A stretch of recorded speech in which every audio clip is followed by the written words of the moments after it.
Jésus bia tɔdzi woyi Simon tɔn ye me. Wo bia ɖo ni sesitɔ to kpeɖe.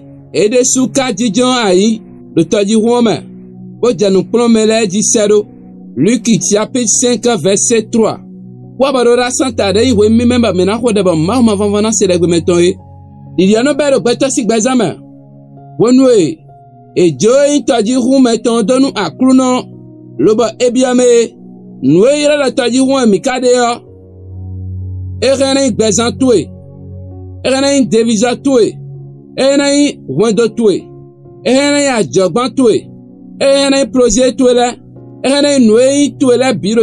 Wenu akuno bia nu mon katon me o de itoji ŋutu ya me o ero dadame bana juedo lobo ena zandi de ejrogbo e eni sise toji won inu konpere di de edagbo e ewe yan pakwe defo bo mina mo temo setonu akuno ba da mini gbon le mina mele da min blogo na blode eda ma wale o anabloa anamo temo segbeni lo gwenu eju akuno bo ena bia gbezan to me o tabe ena bia no itu ya de me o antuna jroja da ho ba kuno pon nu bi kaka ba nu kwaton jendure eblo da sakweto me flinwe ne no viche flin sado da taji un gege wa do toto ba ekai tian e Simon ton e un khoda do Jésus Christ comme da jamiona tian we lo mena wa nu da ho do presento me do kwenu mi de die da kuno Jésus sin comme mi khoda de ami no fenu mauton ena bawe mo ba sakwe to mena hunhonwe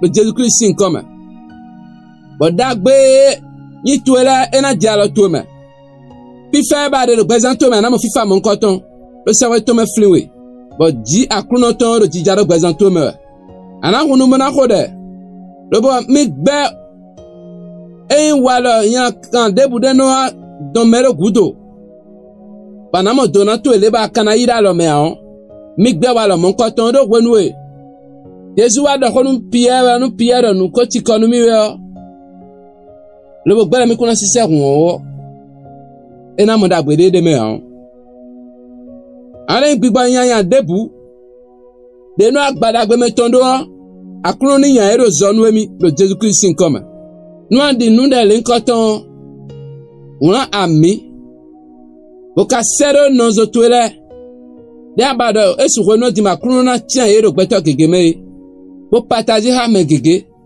bo abonné wede un chaîne oration taton lo no e hon ba na mo de ho le nkoton le e na wa da gbe do présento me Jésus sin come mi ho de amen.